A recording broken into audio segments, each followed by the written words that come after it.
Assalamualaikum warahmatullahi wabarakatuh.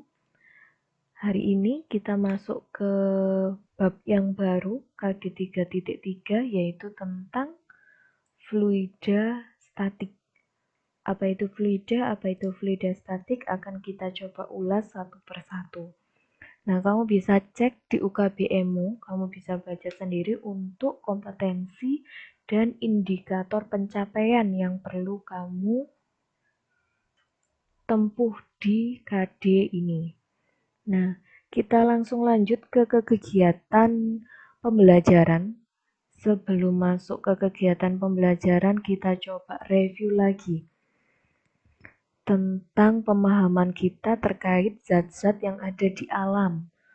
Zat yang ada di alam itu dapat dikelompokkan dalam 3 wujud. Masih ingat ya, ada zat padat, kemudian ada zat cair, dan ada zat gas. Oke, kemudian kita coba fokus. Kita coba cermati apa persamaan dari zat cair dan zat gas.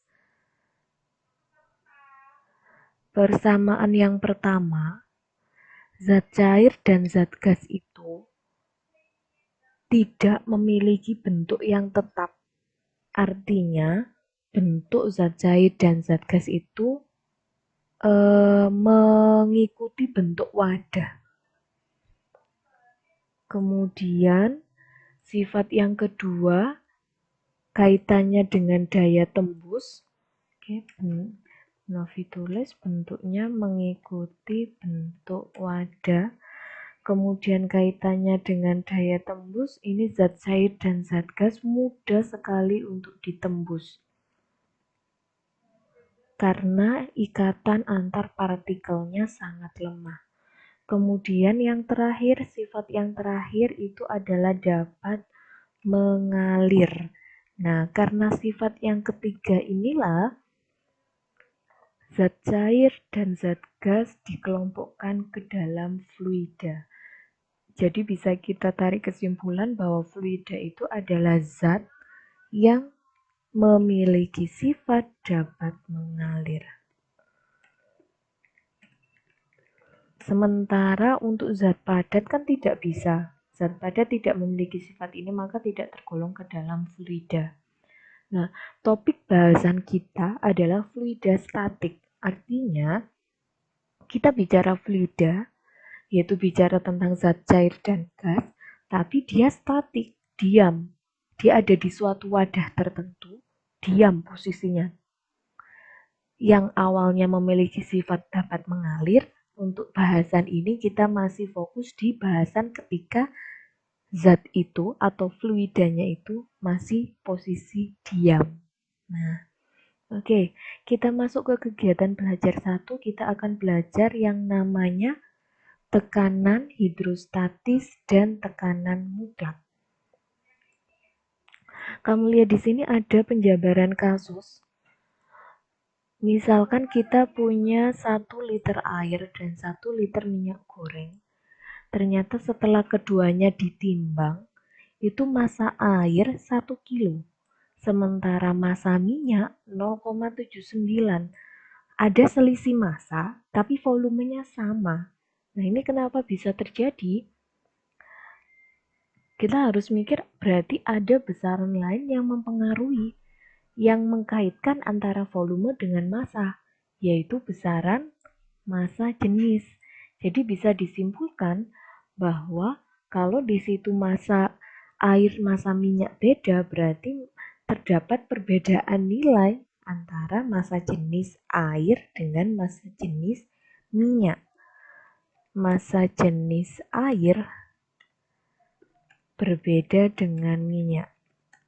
Nah, untuk bahasan massa jenis ini kalian bisa amati, misalkan kalian mencampurkan air dengan minyak, maka keduanya tidak dapat larut karena massa jenisnya berbeda.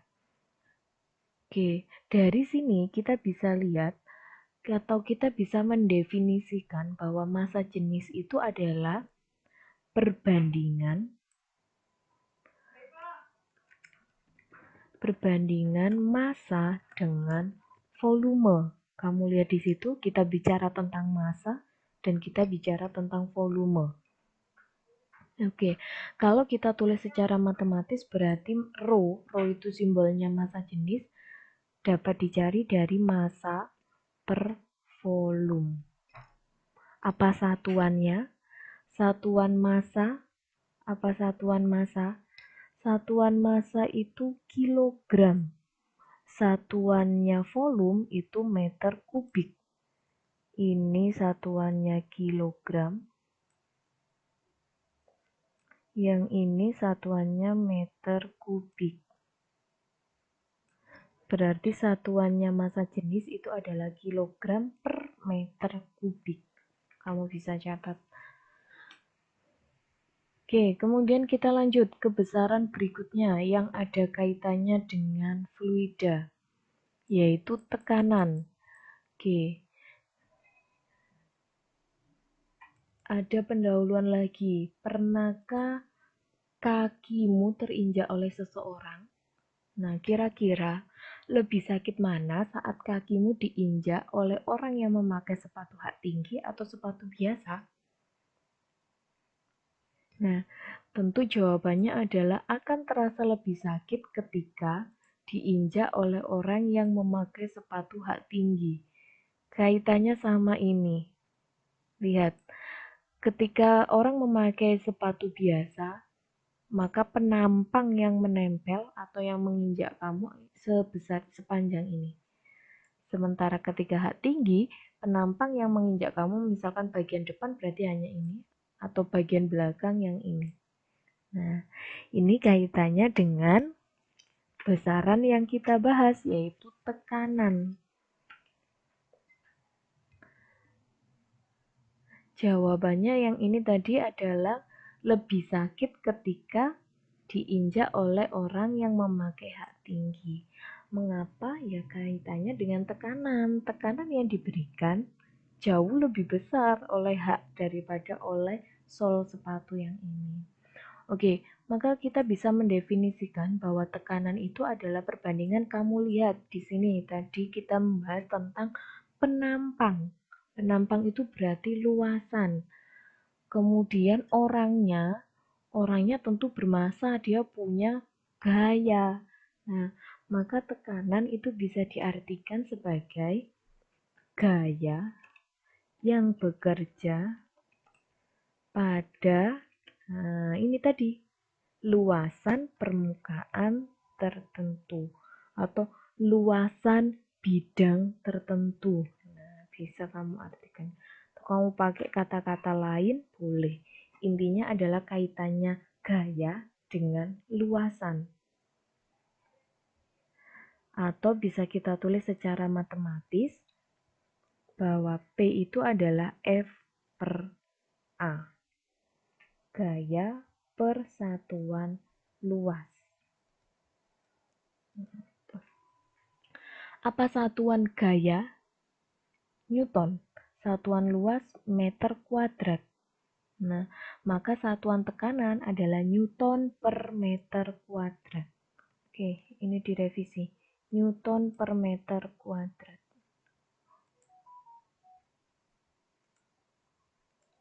Nah, satuan-satuan tekanan itu SI-nya atau satuan internasionalnya adalah Pascal. Nah, Pascal ini biasanya dikonversi ke satuan-satuan lain tergantung fungsi. Misalkan di sini ada ATM. Nah, ATM itu satu ATM itu biasanya menunjukkan tekanan udara. Biasanya udara diukur itu. ATM, singkatan dari atmosfer, kaitannya dengan udara. Oke, kita bahas 1 Pascal itu kalau kita konversi itu sama dengan 1 Newton per meter kuadrat. Jadi sama, Pascal itu sama dengan Newton per meter kuadrat. Nah, kalau 1 ATM berapa Pascal? 1 ATM itu 1001.325 kalau tidak salah. Atau ini bisa kita tulis 1,01 dikali 10 pangkat 5. Ini ya. Atau biasanya langsung ditulis 1 kali 10 pangkat 5. Biasanya gitu, untuk menyederhanakan. Karena kalau menghafalkan komanya ini kan banyak. Nah, ini disederhanakan.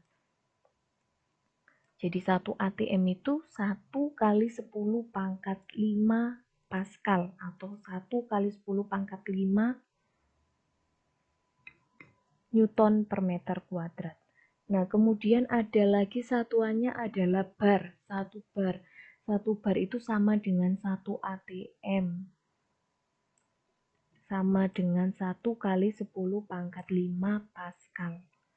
Nah, kalau ATM, satuan atmosfer, kalau kita ukur dengan hygrometer atau dengan skala termometernya, skala ukur dengan raksa, itu satuannya adalah milimeter Hg, Hg raksa.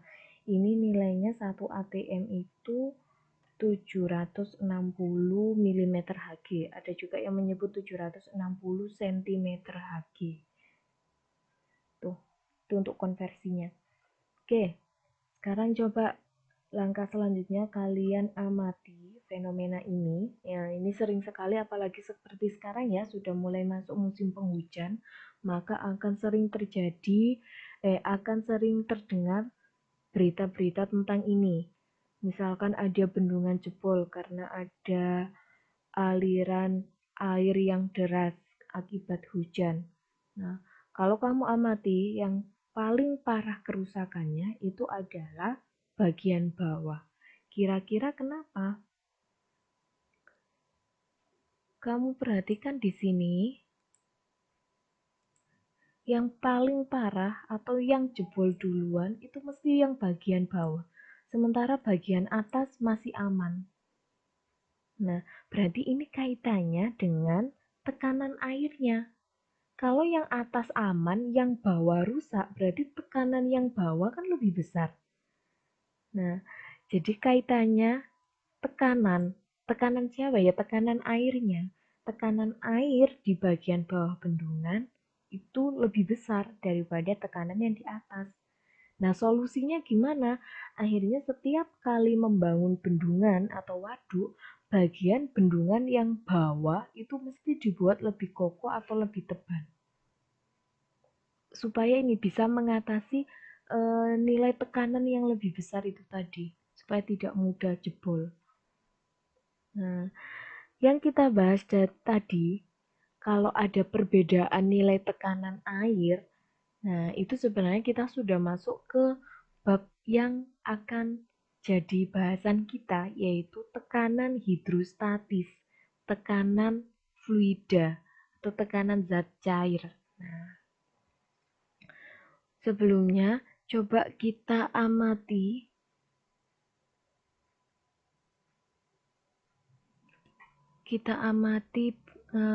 percobaan digital untuk menyelidiki tekanan hidrostatis itu kita bisa menggunakan pesawat Hartle. Nah, ini sebenarnya kalau misalkan kita pembelajaran tatap muka normal, kita bisa langsung praktek ini. Nah, sementara ini kita pakai lab virtual saja. Misalkan kita mau menyelidiki tekanan hidrostatis air. Oke, pesawat Hartle itu posisinya semacam ini, desainnya. Di sini ini ada penampang, biasanya dikasih dengan balon, ditutup dengan balon, supaya balon itu ketika dimasukkan ke dalam fluida, ke dalam zat cairnya, dia akan mengalami tekanan sehingga menekan udara yang ada di dalam selang ini. Udara di dalam selang ini akan menekan zat cair yang ada di dalam ini. Nah, di sini sudah diukur skalanya berapa kenaikannya. Gitu. Oke, sekarang coba kita amati ketika posisi selang ini 10 cm di bawah permukaan air laut. Kita lihat. Ada tekanan yang dialami sehingga fluida yang ada di dalam ini yang berwarna hijau mengalami kenaikan sebesar 1,1 cm. Oke. Sekarang kita ganti. Tetap di kedalaman 10 cm, tapi arahnya sekarang ke kanan. Ternyata ketika diukur ada perbedaan ketinggian 1,1 cm. Kita rubah lagi arahnya ke kiri. diukur lagi. Ternyata selisihnya sama. Sekarang bagaimana kalau posisinya dia ke atas? Kita lihat. Nah, ternyata sama. Nah, kemudian, jadi bisa kamu simpulkan tadi, di ketinggian 10 cm, ketika piston itu diarahkan ke kiri, kanan, atas, bawah, itu menghasilkan tekanan yang ditunjukkan dengan selisih ketinggian itu nilainya sama. Berarti tekanan ke segala arah itu nilainya sama. Sekarang kalau misalkan posisinya lebih kita posisi atau kedalamannya kita tambah saat 30 cm di bawah permukaan airnya. Ternyata ketinggian atau skala yang terukur itu juga lebih besar. Nah, dari sini kita bisa tarik kesimpulan. Semakin ke bawah, ternyata tekanan air itu semakin besar. Ditunjukkan dengan apa? Ya ini, selisihnya ini. Kalau tadi di 10 cm 1,1, ternyata di 30 cm 3,3. Nah, itu kan berarti kita sudah masuk ke konsep tadi bendungan tadi.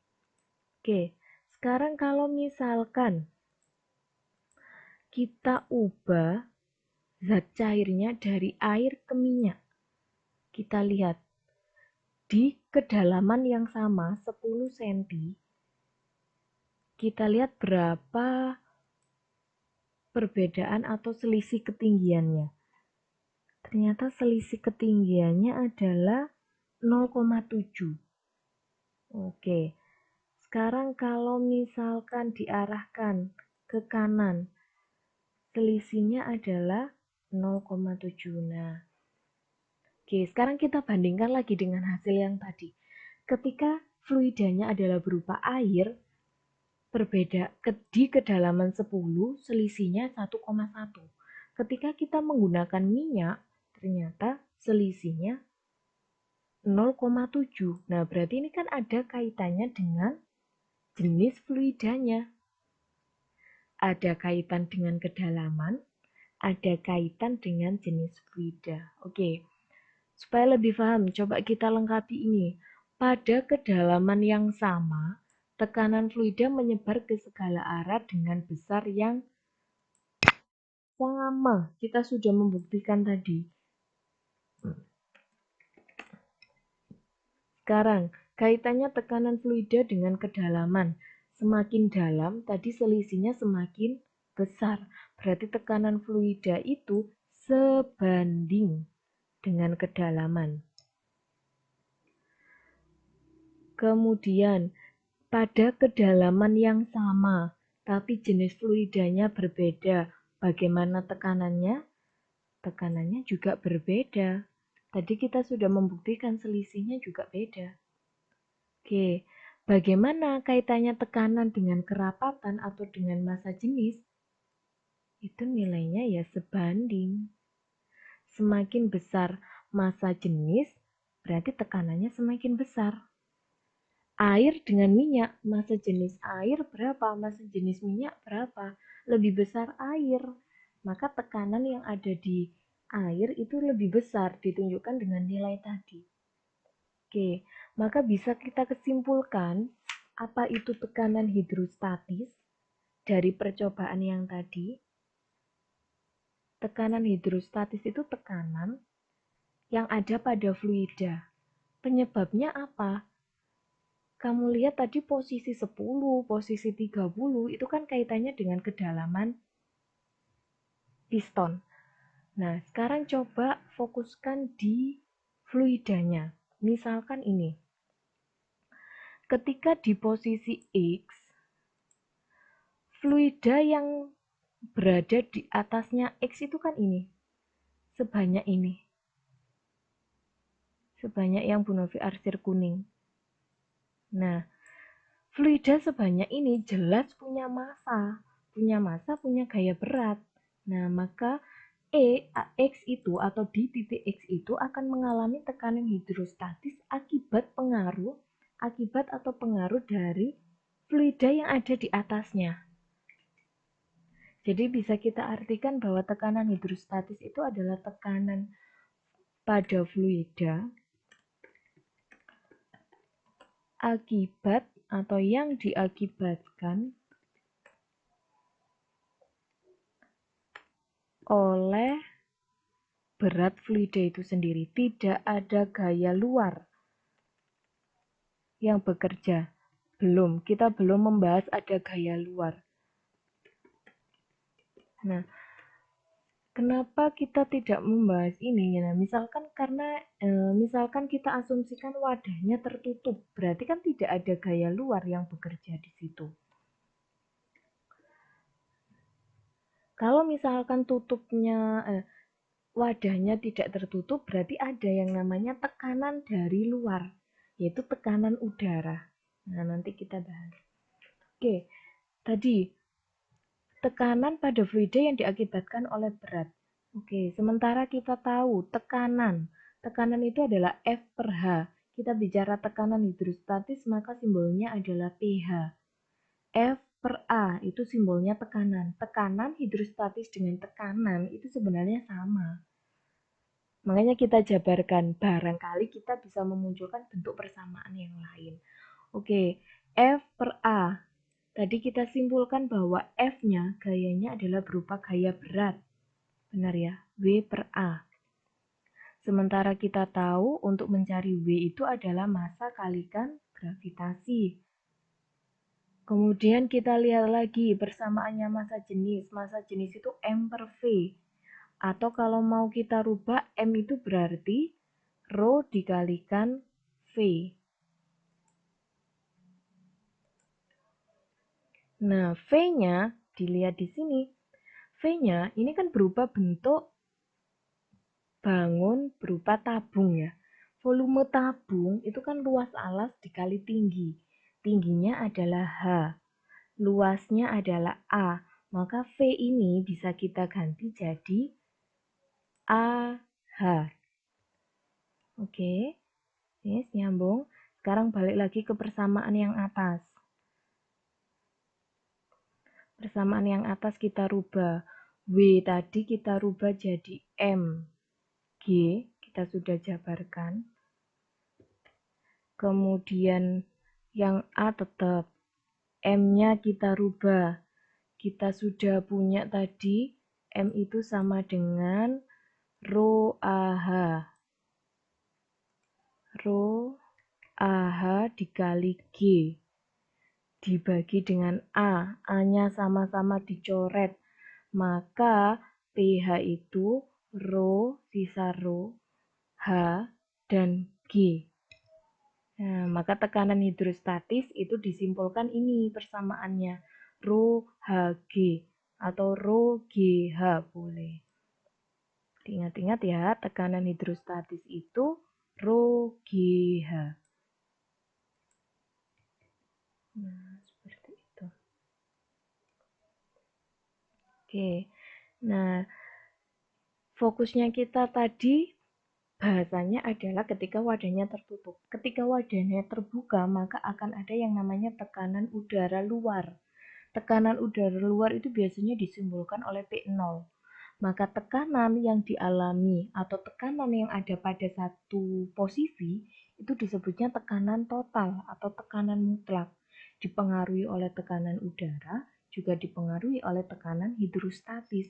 Maka tekanan mutlak itu kita bisa tulis dia sebagai penjumlahan atau resultan dari tekanan udara ditambah dengan tekanan hidrostatis.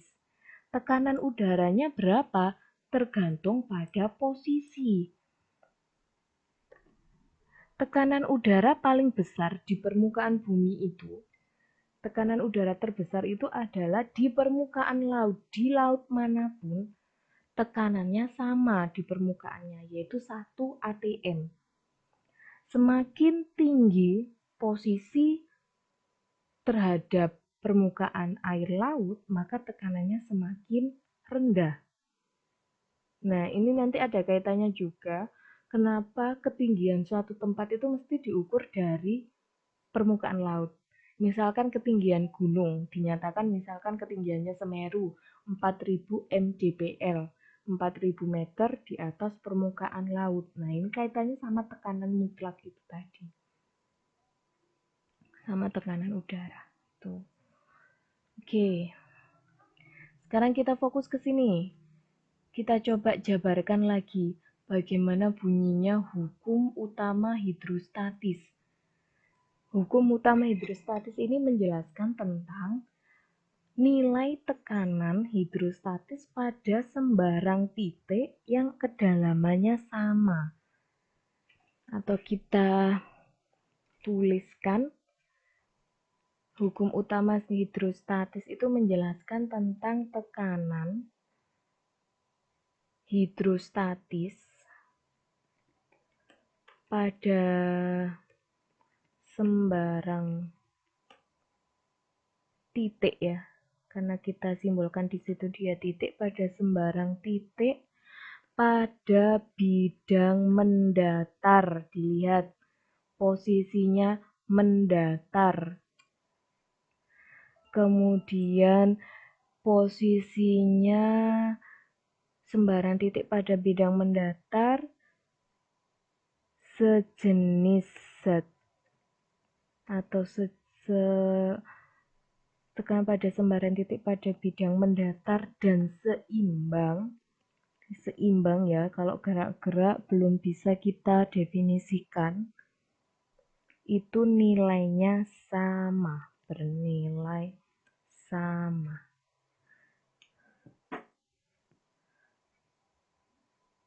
Tekanan hidrostatis pada sembarang titik pada bidang mendatar dan seimbang di kedalaman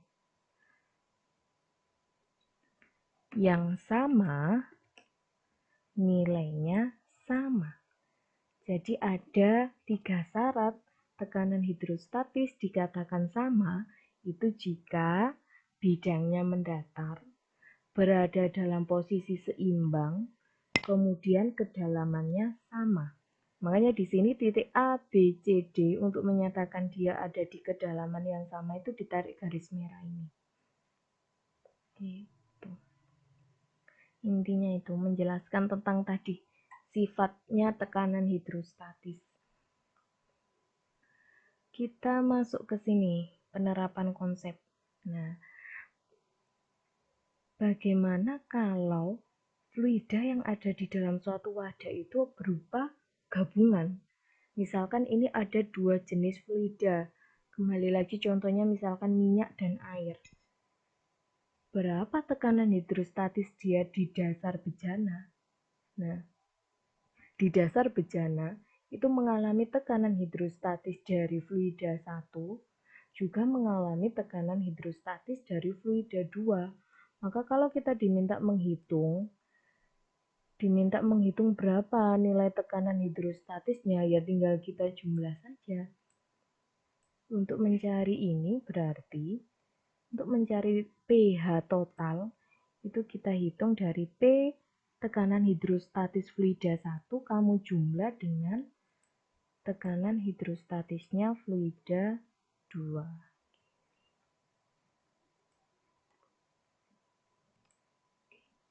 Rumusnya nanti jabarkan lagi tadi. Rumusnya tekanan hidrostatis kan ρ GH. Oke. Sekarang prinsip yang sama tadi, hukum utama hidrostatis, kalau dia di ketinggian yang sama atau di kedalaman yang sama, kalau ketinggian itu berarti diukurnya dari dasar permukaan, dari dasar wadah. Kalau kedalaman itu berarti diukurnya dari permukaan atas. Nah, kalau H1 dan H2 di sini berarti menyatakan kedalaman. Titik A dan B itu posisinya sama, di kedalaman, di ketinggian yang sama. Di ketinggian yang sama. Itu maka nilai tekanannya sama. Kita bisa tulis pH di titik A itu sama dengan pH di titik B. Jadi bisa kita jabarkan Ingat lagi rumusnya pH tekanan hidrostatis itu rho. Nah, di sini karena ada dua jenis cairan, ada cairan satu warna kuning, cairan dua warna biru, berarti ini rho 1. Titik A itu kan kaitannya dengan tekanan hidrostatis dari cairan yang ada di atasnya, cairan yang warna kuning ini. Nah, sementara cairan yang antara lengkungan ini tidak kita hitung. Kan kita menghitung tekanan hidrostatis itu dari permukaannya. Nah, rho G G H1. Ini akan sama dengan nilainya rho 2 G H2. G-nya nanti bisa dicoret, disederhanakan karena kedua ruas punya nilai G, berarti G-nya bisa kita hilangkan. Nah, persamaannya jadi rho 1 H1, rho 2 H2. Oke, untuk penulisan ya, rho dengan P itu beda. Bedakan supaya kamu tidak keliru nanti di penghitungan. P dengan rho. Kalau P, tulis dengan huruf kapital P. Kalau rho itu agak melengkung. Nah, ini yang perlu kamu cermati. Oke, sekarang kita masuk ke contoh soal. Contoh 1, di situ ada informasi tentang pencarian penumpang pesawat di kedalaman 37 meter. Nah, kedalaman berarti H, 37. Kemudian massa jenis air lautnya diasumsikan sama dengan massa jenis air, berarti 1000. Kamu diminta menghitung berapa tekanan total yang dialami oleh tim SAR. Oke, ingat ya, tekanan total. Tekanan total yang mau dibahas. Oke. H37 berarti masukkan ke rumusnya tekanan total atau tekanan mutlak. P0 plus pH. Nah, P0-nya ini berapa? Diingat lagi, P0 tekanan P0 itu kan tekanan udara. Bahasanya adalah tekanan udara di atas permukaan air laut. Tadi sudah diinfokan, tekanan udara di permukaan air laut itu nilainya 1 atm. Rubah ke Newton per meter kuadrat itu berarti 10 pangkat 5.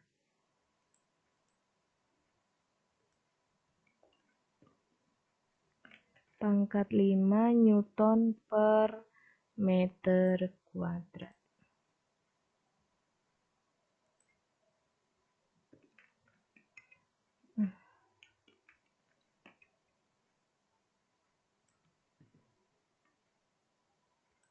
Oke, kita agak geser ke sini supaya berarti tinggal kita masukkan ini. Nilainya P0-nya sudah ada 10 pangkat 5. Dihitung dulu nilai tekanan hidrostatisnya. Rumusnya tekanan hidrostatis tadi, rho dikalikan G dikalikan H. Oke, kita tulis ulang.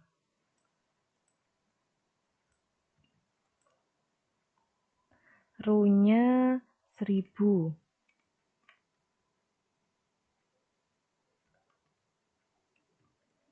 G-nya, anggap G-nya 10 ya. Kemudian H-nya 37. Oke, 10 pangkat 5 itu berarti 100.000. Ditambah, ini berarti 370.000. Maka nilai tekanan mutlak yang dialami oleh penyelam itu nilainya 470.000. Satuannya adalah Newton per meter kuadrat. Atau bisa kamu tulis Pascal juga boleh, kan nilainya sama. Atau kalau mau dibuat ke ATM, satuan ATM berarti kan dibagi 10 pangkat 5, berarti 4,7 ATM. Tuh. Ya, nah pikiran masih bisa difahami kalau yang ini. Kita masuk ke contoh 2. Nah, contoh 2 ini penerapannya tekanan hidrostatis di bejana U, bejana lengkung, berisi minyak dan air garam seperti yang ada di gambar. Minyak posisinya di atas, ketinggiannya adalah H2 terhadap garis merah. Atau garis merah berada di kedalaman H2 terhadap permukaan minyak. Sementara air garam itu ketinggiannya adalah H1 dari garis merah. Nah, kalau membahas ini, tentukan dulu posisi yang sama, tarik garis dulu. Minyak di sini, air garam di sini. Berarti kita bisa melihat atau menentukan H2 dan H1-nya. Oke. H2 itu minyak yang mau dicari. Oke, berarti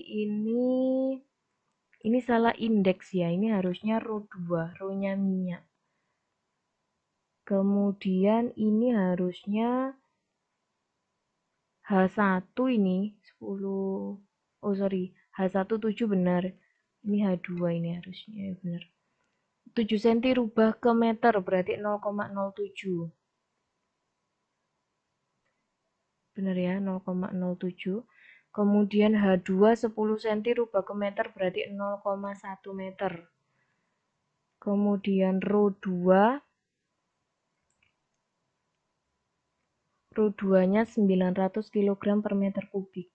Yang ditanyakan itu adalah row 1. Salah indeks. Kita gunakan persamaannya yang tadi sudah kita definisikan bahwa tekanan hidrostatis di sini Unovi tandai, tekanan hidrostatis di sini itu sama dengan tekanan hidrostatis di sini. Rho GH1 sama dengan rho GH2. Rho 2, rho 1 karena dua jenis fluida. G-nya bisa kita langsung hilangkan. Sama-sama punya nilai G di ruas kiri dan ruas kanan. Maka kita bisa hitung rho 2 itu sama dengan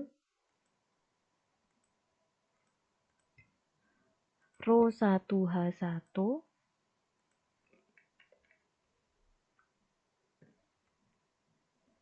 dibagi dengan